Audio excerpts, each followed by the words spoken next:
Welcome back to our YouTube channel. एक बार दोबारा आपका स्वागत करते हैं। चलिए आज दोस्तों एक नए टॉपिक पर बात करेंगे जो हमारे एग्जाम पॉइंट ऑफ व्यू से बहुत इंपॉर्टेंट है। टॉपिक है business organisation and management. Business organisation and management का मैं हिस्सा कुछ और वीडियोस तक कवर करता जाऊंगा क्योंकि एक वीडियो में इसको कवर करना आसान नहीं है। चलिए दोस्तों शुरुआत करते हैं फॉर्म्स ऑफ बिजनेस ऑर्गेनाइजेशन से। फॉर्म्स ऑफ बिजनेस ऑर्गेनाइजेशन में आप सबने अपनी छोटी क्लासों में, ग्रेजुएशन में, पोस्ट ग्रेजुएशन तक कई बार इस चीज को पढ़ लिया होगा प्यारे दोस्तों।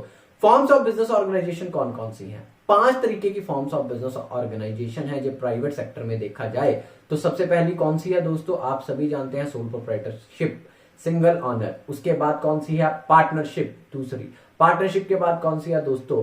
Hindu undivided family business. चौथी कौन सी है दोस्तों? Cooperative society. और पांचवी कौन सी है दोस्तों? पांचवी बहुत ही सिंपल, ज्वाइंट स्टॉक कंपनी, जिससे क्वेश्चन भी बहुत ज्यादा आए हुए हैं। उसके बाद अगर आगे बढ़ूं दोस्तों, उसके बहुत इंपॉर्टेंट एलिमेंट हिस्से में बढ़ूं तो गवर्नमेंट ऑर्गेनाइजेशन के पॉइंट ऑफ व्यू से क्या क्या संस्थाएं उपलब्ध होती हैं। सबसे पहले डिपार्टमेंटल अंडरटेकिंग्स होती हैं गवर्नमेंट की, डिपार्टमेंट्स होते हैं गवर्नमेंट के, मिनिस्ट्री जिसके अंदर जिसको बोला जा सकता है। उसके बाद सेकंड बहुत इंपॉर्टेंट स्टैट्यूटरी कॉर्पोरेशन जैसे आरबीआई वगैरह, ऐसी एजेंसियां जिनका एक्ट अलग है जैसे institute of chartered accountant of India, या बहुत सारी ऐसी एजेंसियां जिनका एक्ट अलग है। उसके बाद गवर्नमेंट कंपनी। तो ये 8 टॉपिक तो मेजर टॉपिक है। इनके ऊपर जितने भी क्वेश्चन बनेंगे हम कोशिश करेंगे। स्टार्टिंग करते हैं दोस्तों पहले टॉपिक से, सोल प्रोप्राइटरशिप। सोल प्रोप्राइटरशिप से टॉपिक से स्टार्ट करता हूं। क्या होता है sole proprietor? Sole means single, sole means single, proprietor means owner, sole proprietor means the single owner. दोस्तों बहुत ब्रीफ में चलूंगा क्योंकि चीजें आसान होंगी, आपको पता होंगी, लेकिन एमसीक्यूज में, मल्टीपल चॉइस क्वेश्चन में इनको कैसे क्या क्या चीजें इनकी आगे पीछे होंगी तो वो मैं आपको जरूर दिखाऊंगा। इनकी इसी सीरीज में आपको मल्टीपल चॉइस भी दिखाऊंगा।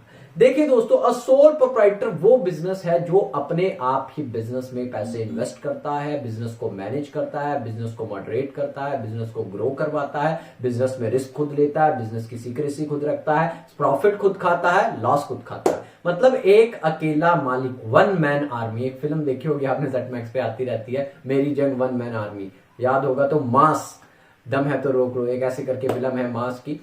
तो वो वाली उसी तरीके से कि एक ही हीरो है, बाकी सभी के सभी बिजनेस में पूरा का पूरा एक सिंगल पर्सन हीरो है, सभी काम वही करता है। A sole proprietor is a business owned and operated by one individual. ठीक है जी, आप स्क्रीन पर देख रहे होंगे मैनी रेस्टोरेंट्स, बहुत सारे रेस्टोरेंट्स हैं, बहुत सारी नाई की दुकान, barber shops, flower shops, dog जो बेचते हैं उनके कैनल्स, ग्रोसरी शॉप्स, इसे बोलते हैं हम सोल प्रोप्राइटर। बहुत सिंपल सी लैंग्वेज में, बहुत सिंपल से बाइफरकेटेड व्यू में आप देख रहे होंगे। तो सोल प्रोप्राइटर के बेसिक फीचर में अगर दिखाऊं आपको तो बहुत इंपॉर्टेंटली क्या रहेंगे दोस्तों, उसमें सबसे पहले उसकी सिंगल ऑनरशिप है। सिंगल ऑनरशिप का मतलब क्या है? वो अकेला ही मालिक है, कोई और उसके साथ मालिक नहीं है। नंबर 2 पर बात करूं, सेपरेट लीगल आइडेंटिटी नहीं है, मालिक अलग और बिजनेस अलग नहीं होते। बिजनेस में कभी भी सोल पर सेपरेट लीगल आइडेंटिटी का कंसेप्ट सोल प्रोप्राइटर पे नहीं लगता, लेकिन अकाउंट में सोल प्रोप्राइटर पर सेपरेट लीगल आइडेंटिटी का कंसेप्ट लगता है। ये बात आप याद रखिएगा। कैपिटल खुद ही लगाता है बेचारा सारी की सारी। फॉर्मेशन किसी से पूछने की कोई जरूरत नहीं है सोल प्रोप्राइटर का बिजनेस खोलने के लिए। अगर आप एक लीगल बिजनेस खोलते हो तो किसी से कोई परमिशन की जरूरत नहीं है। उसके आगे रिस्क बियरिंग, अकेला खुद ही बंदा सारे रिस्क बियर करता है। लायबिलिटी, पैसे देने, अगर किसी भी प्रकार से दोस्तों मेरे पास बिजनेस में पैसे खत्म हो जाएं और बिजनेस की देनदारियां बची रहें, फिर मुझे अपने घर से भी पैसे देने पड़े, that is term to be the unlimited liability. Unlimited liability रहेगी जी हाँ, आप सभी जानते हैं। मैनेजमेंट खुद की, कंट्रोल खुद का, कॉन्टिन्यूटी अपने ऊपर है, जब मर्जी खोलो जब मर्जी बंद करो, अपनी दुकान है, अपने काम है। ठीक है जी दोस्तों, ये बहुत ही सिंपल सा तरीका था जिसे हम कंसीडर करते हैं सोल प्रोप्राइटर। तो सोल प्रोप्राइटर में क्या क्या चीजें आती हैं? छोटे छोटे बिजनेस आते हैं, छोटे छोटे कस्बे, छोटी छोटी संस्थाओं में जो बिजनेस चल रहे हैं उन्हें हम सोल प्रोप्राइटर कह देते हैं। बहुत सिंपल से ढंग से आपने कवर कर लिया। सोल प्रोप्राइटर को अब 2 तरीके से बढ़ाया जा सकता है। या तो आप इस बिजनेस को चेंज कर लो, या तो आप इस बिजनेस को चेंज कर लो, पार्टनरशिप बना लो। पार्टनरशिप कैसे बनेगी? 2 या 2 से ज्यादा बंदे अपने साथ जोड़ लो। ठीक है जी, मतलब एक और बंदा अपने साथ जोड़ लो, 2 तो मिनिमम चाहिए ही चाहिए, तो 2 बंदे अपने साथ जोड़ लो तो उससे पार्टनरशिप बन जाएगी। या अगर आपको पैसे की कमी नहीं है, क्योंकि पार्टनर आएगा वो पैसे भी लाएगा, तो साथ में कैपिटल लाएगा, तो ऑटोमेटिकली अगर पैसे की कमी नहीं होती तो सोल प्रोप्राइटर मैनेजर रख सकता है। तो इस तरीके से इस बिजनेस को विस्तार भी किया जा सकता है दोस्तों। बड़े इजिली क्लियर हो गया होगा, मेरे हिसाब से कोई दिक्कत नहीं होगी। उसके आगे दोस्तों अगले बिजनेस में पहुंचता हूं, बहुत इंपॉर्टेंट बिजनेस, पार्टनरशिप। पार्टनरशिप का एक्ट कौन सा है? Partnership act 1932। एक्ट के ऊपर बहुत फेजेस पे ध्यान दीजिएगा दोस्तों, बहुत बहुत इंपॉर्टेंट एक्ट है। पार्टनरशिप एक्ट 1932 अंग्रेजों के टाइम पर बना हुआ एक्ट। आज तक उसे अमेंड क्यों नहीं किया गया? क्या जरूरत नहीं पड़ी? दोस्तों जरूरत बहुत बार पड़ी, उसके अंदर इतनी बड़ी जरूरत नहीं पड़ी कि पूरे एक्ट को चेंज करना पड़े। कई बार उसके नंबर ऑफ पार्टनर्स पे, नंबर ऑफ फॉर्म्स पे कई बार क्वेश्चन हुआ कि भाई इसको बदलें, नंबर ऑफ पार्टनर कितने करें, इतने करें, उतने करें, ये करें, वो करें। तो बहुत बार चर्चाएं हुई, लेकिन कहीं ना कहीं उसको एडजस्ट कर लिया गया किसी और एक्ट में। और उसके बाद दोस्तों बात उठी कि पार्टनरशिप में भी लाइबिलिटी अनलिमिटेड की जगह लिमिटेड हो जाए, तो उसके लिए एक अलग एक्ट बनाया गया, लिमिटेड लाइबिलिटी पार्टनरशिप एक्ट 2008। तो वो एक अलग ही एक्ट हो गया। तो इसलिए पार्टनरशिप एक्ट 1932 आज तक ऐसे का ऐसे ही चलता आ रहा है। तो पार्टनरशिप क्या है? सबसे पहला क्वेश्चन तो यही बनता है, what do you mean by partnership? Partnership का क्या मतलब है? दोस्तों पार्टनरशिप का मतलब बिल्कुल सिंपल और बिल्कुल ही बाइफिकेटेड है कि बहुत सिंपल वर्ड्स में, सेक्शन में अगर मैं बात करूं तो पार्टनरशिप डिफाइन करता है 1932 एक्ट के अकॉर्डिंग। पार्टनरशिप क्या है? पार्टनरशिप में be defined as the relation between the persons का मतलब क्या है? दो या दो से ज्यादा बंदों का रिलेशन होना चाहिए। Who agree to share profit, वो प्रॉफिट बांटने के लिए एग्री हो। प्रॉफिट बांटना बहुत इंपॉर्टेंट है। Of the business carried by all और acting one for the all. इसका मतलब क्या है? एक के द्वारा किया गया काम सब पर लागू होगा। इसे मैं सिंपल लैंग्वेज में बताता हूं, आपको समझाने की कोशिश करता हूं। पार्टनरशिप दो या दो से ज्यादा, कितने ज्यादा आगे बात करेंगे, दो या दो से ज्यादा लोग जब आपस में मिलकर बिजनेस करें उसे हम बोलते हैं पार्टनरशिप। पार्टनरशिप में दो शर्तें बहुत इंपॉर्टेंट है। एक पहली शर्त बहुत बहुत इंपॉर्टेंट कि प्रॉफिट बांटना ही बांटना है। प्रॉफिट बांटना ही बांटना है। चाहे आप 100 रुपए का प्रॉफिट है, 99 आप रख लो, 1 रुपया किसी और को दो। प्रॉफिट बांटना जरूरी है, दूसरा कोई जरूरी काम नहीं है।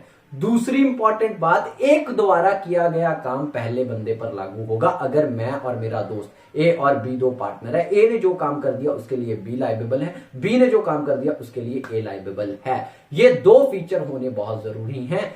इसे ही बोलते हैं दोस्तों म्यूचुअल एजेंसी। म्यूचुअल एजेंसी का मतलब एक के द्वारा किया गया काम म्यूचुअली दूसरे, फेसबुक पर होता है ना म्यूचुअल फ्रेंड कि मेरे साथ का फ्रेंड है, तो इसका मतलब अगर मैंने हाँ कर दिया तो बी की भी हाँ ही है। इसे बोलते हैं म्यूचुअल एजेंसी। एक द्वारा किया गया काम दूसरे बंदे पर प्रभावी होगा। अब बहुत इंपॉर्टेंट बात यह है, क्या पार्टनरशिप में कैपिटल लगानी जरूरी है? आप सभी से मेरा क्वेश्चन है, क्या आप कमेंट बॉक्स में जरूर बताइएगा।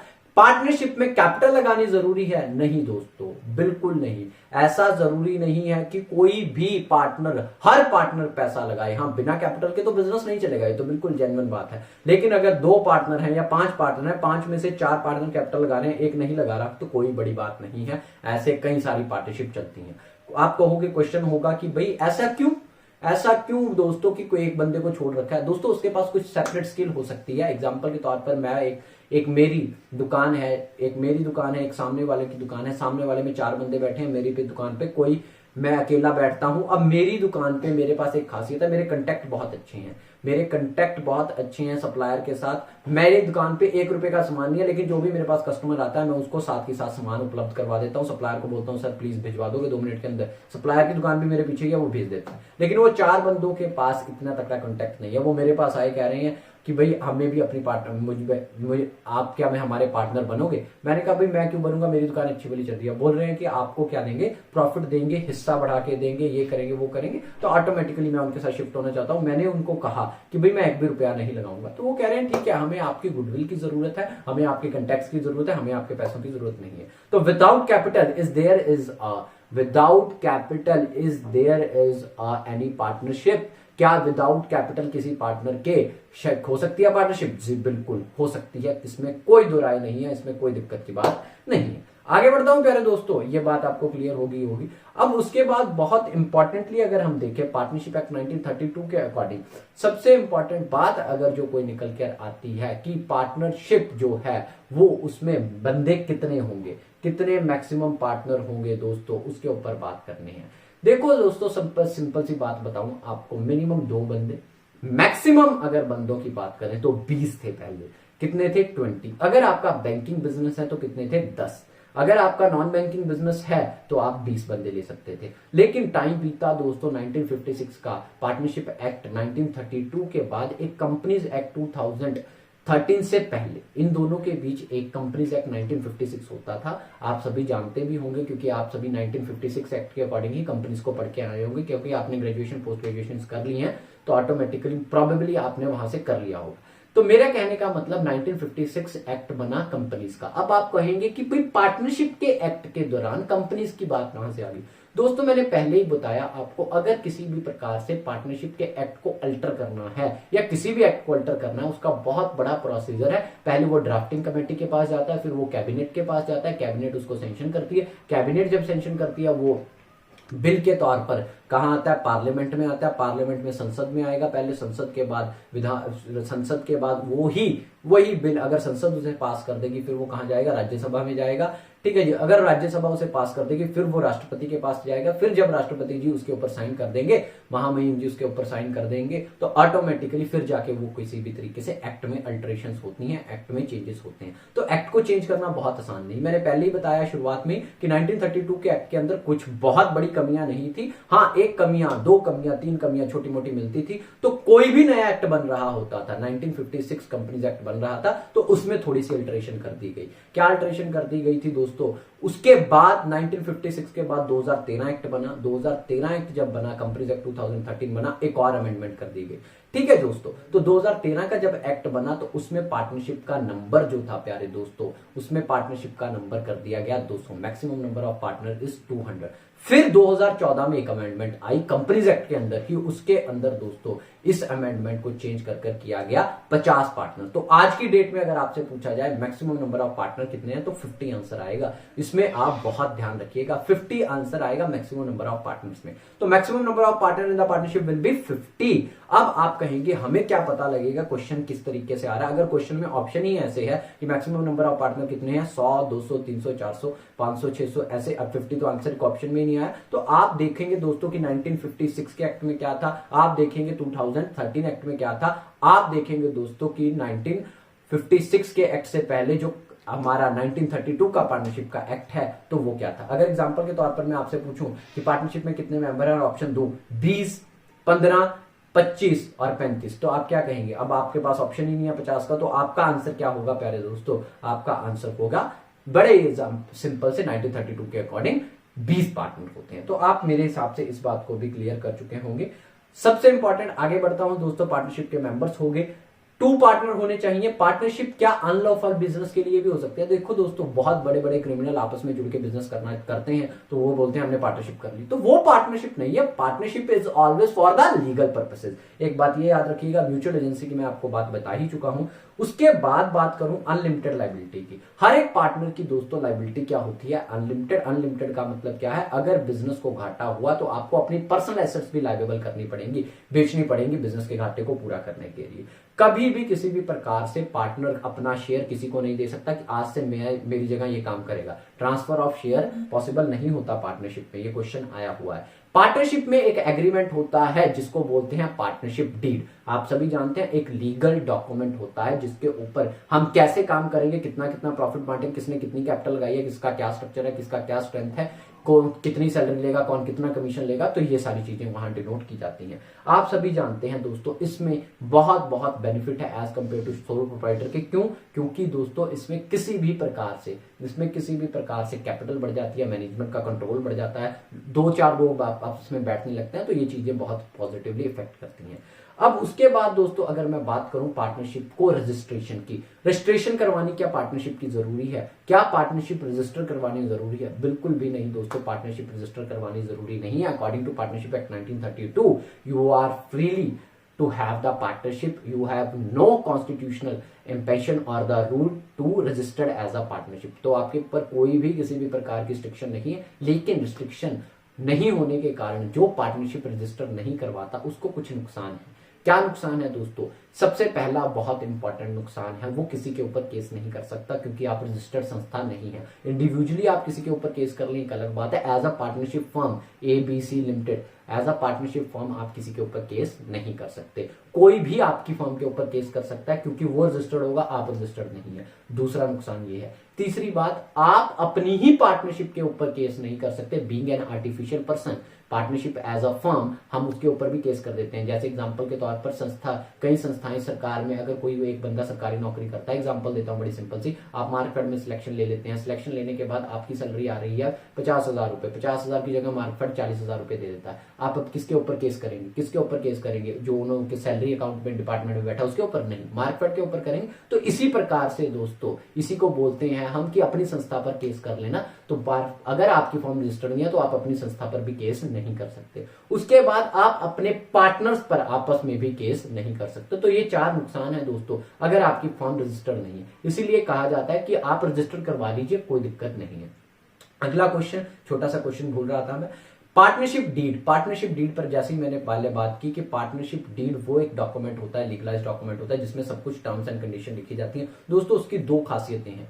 सबसे पहली खासियत, पार्टनरशिप डीड ओरल होगी या रिटन। पार्टनरशिप डीड में बी ओरल में बी रिटन। इसके ऊपर क्वेश्चन आता है कि पार्टनरशिप डीड ओरल होगी या रिटन होगी। ओरल होगी या रिटन होगी, तो दोस्तों इसके ऊपर साफ साफ सा आंसर है कि पार्टनरशिप डीड आप ओरल भी रख सकते हैं, रिटन भी रख सकते हैं। ओरल का कोई प्रूफ नहीं होता, आप वॉइस रिकॉर्ड करेंगे, कैसे करेंगे कोई नहीं जाने। रिटर्न का ये तो होता है कि बाद में अगर कोई दिक्कत हुई तो कोर्ट उसको सुलटा देगा। उसके बाद अगली ही पार्टनरशिप डीड से रिलेटेड बात, अगर पार्टनरशिप डीड ना हो तो क्या हो? अगर 2 बंदों ने म्यूचुअल अंडरस्टैंडिंग के अंदर बिजनेस शुरू कर लिया, उन्होंने पार्टनरशिप डीड नहीं बनाई, बाद में 1 लाख रुपए का प्रॉफिट हुआ, उनकी लड़ाई पड़ गई। अब कोर्ट क्या डिसीजन लेगा? कोर्ट 2 ही डिसीजन लेता है, 2 ही चीजें कहता है जितना प्रॉफिट है उसको हाफ हाफ कर लो, 50-50% कर लो। पहला डिसीजन ये होता है। दूसरा, अगर किसी पार्टनर ने अपने पार्टनरशिप को, फर्म को लोन दिया है दोस्तों, अगर किसी पार्टनर ने अपनी फर्म को लोन दिया तो उसके ऊपर 6% इंटरेस्ट। तो ये चीजें भी आपको मेरे हिसाब से क्लियर होंगी। तो ये दोस्तों, इसके आगे बढ़ता हूं। ये तो पार्टनरशिप से रिलेटेड ये मेन कंटेंट था। उसके आगे पार्टनरशिप का दूसरा हिस्सा बहुत इंपॉर्टेंट है। पार्टनर्स कितने होते हैं, कैसे चलते हैं, क्या क्या काम करते हैं, क्या क्या नहीं। एक सबसे इंपॉर्टेंट बात दोस्तों, पार्टनर अपने आप में एजेंट है या प्रिंसिपल है पार्टनरशिप फर्म का? ये पिछली बार का क्वेश्चन आया हुआ है। पार्टनर अपने आप में पार्टनर है या एजेंट है या प्रिंसिपल है फर्म का? फर्म क्या होती है पहले यही क्लियर कर लेते हैं। अगर ए बी सी 3 बंदे हैं, इन तीनों को कलेक्टिवली बोला जाएगा दोस्तों फर्म। कलेक्टिवली क्या बोला जाएगा? फर्म। इंडिविजुअली इनको क्या बोला जाता है? पार्टनर। अब पार्टनर का स्टेटस क्या होता है? पार्टनर एजेंट भी होता है एज वेल एज प्रिंसिपल भी होता है। एग्जांपल के तौर पर, अगर मुझे कोई काम करने में जा रहा हूं तो मैं पार्टनरशिप के काम से जा रहा हूं तो मैं उसका एजेंट हूं। अगर मैं कोई बैठ के पार्टनरशिप का डिसीजन ले रहा हूं कि नहीं ये कंस्ट्रक्शन कर लेते हैं, अब मैं प्रिंसिपल हूं, अब मैं मालिक हूं। तो पार्टनर अपने आप में पार्टनरशिप का agent as well as principal होता है। आपसे पूछा जाए कि पार्टनर क्या होता है? Agent, principal, both of these, none of these. तो आंसर क्या होगा? Both agent as well as principal. मेरे हिसाब से ये बात आपको क्लियर होगी। अगर किसी भी प्रकार से कोई भी डाउट है तो आप दोस्तों कमेंट बॉक्स में जरूर बताएं। किसी भी प्रकार की कोई भी दिक्कत है तो आप कमेंट बॉक्स में बताएं। अब डीड से रिलेटेड जितने क्वेश्चन थे मैं आपके सामने कवर कर चुका हूं। जैसे ही एमसीक्यू आएंगे उनमें मैं आपको दिखाऊंगा सारे के सारे। सोल प्रोप्राइटर से जुड़े अगर आपके मन में कोई क्वेश्चन है तो वो आप बताएं किसी भी प्रकार से, और किसी भी प्रकार से कोई भी इन दोनों टॉपिक से जुड़ा क्वेश्चन है तो वो बताएं। इसको वीडियो को ज्यादा लंबी नहीं करते। टाइप्स ऑफ पार्टनर और टाइप ऑफ पार्टनरशिप ये अगली वीडियो में कवर करेंगे। इसी प्रकार से दोस्तों हमारी वीडियोस को लाइक, सब्सक्राइब और शेयर करते रहिए। अगर कोई भी दिक्कत हो तो कमेंट बॉक्स में बताइए। आज इस वीडियो को और लंबा नहीं करेंगे, जल्द ही मिलेंगे दूसरी वीडियोस में। थैंक यू दोस्तों।